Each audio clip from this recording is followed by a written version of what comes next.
નમસ્કાર દર્શક મિત્રો, આપ જોઈ રહ્યા છો કેબીસી ન્યૂઝ. હવે જોઈએ અગત્યના સમાચાર. મહેસાણા એસટી ડિવિઝન હસ્તકના મહેસાણા, વિસનગર, વિસાપુર, પાટણ, ચાણસ્મા, બેચરાજી, હારીજ, શંખેશ્વર, કડી, ખેરાલુ, વડનગર, ઊંઝા ડેપોમાં ફરજ બજાવતા કરાર આધારિત 169 ડ્રાઈવરોના નિર્ધારિત સમયના કરાર પૂરા થતાં છૂટા કરવામાં આવ્યા છે.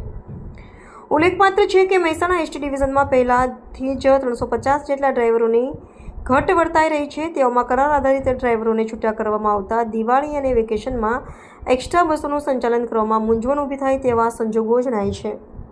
KBC news Bhavnagar. દર્શક મિત્રો, કેબીસી ન્યૂઝને લાઇક, શેર, સબસ્ક્રાઇબ કરો, બેલ આઇકન પ્રેસ કરો જેથી આપને નોટિફિકેશન્સ મળતી રહે.